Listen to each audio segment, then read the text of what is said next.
Welcome to the DMV Virtual Office.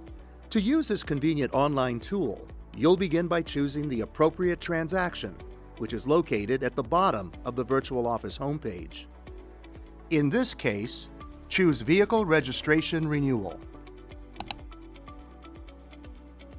Before you begin your transaction, review the checklist to make sure that you have all of the necessary documents.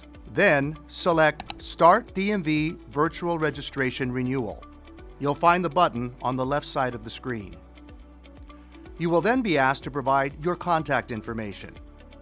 This includes your first and last name, telephone number, email address, and your physical address, including the city, state, and zip code.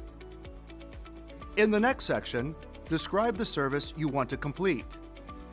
You'll need to provide the last 5 digits of your vehicle identification number, or VIN, and your license plate number. Under the heading Transaction Documents, the first question will help you determine whether you can proceed using the DMV Virtual Office. Remember, the DMV Virtual Office is for complex transactions that previously required an office visit to provide necessary documentation that you can now upload with a computer or smartphone.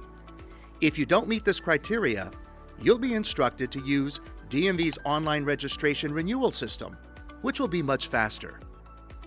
When you have finished this online form, check the box next to I'm not a robot. Then click Submit. You'll receive a reference code, similar to the one on the screen. It'll be sent to your email address. A DMV customer service representative will then begin processing your request, and we ask for your patience during this process. You'll be contacted again by email to finalize your transaction. Just click on the link. If you have any questions, you can reply to this email. If you're paying by e-check, select which bank account you'll be using, checking or savings, and provide the routing and account numbers, along with your name.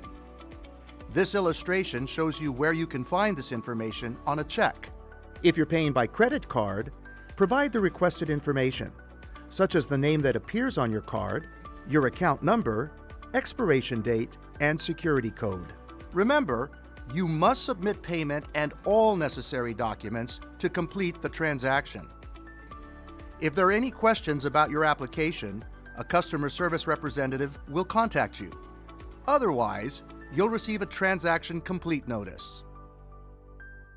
Thanks for using the DMV Virtual Office.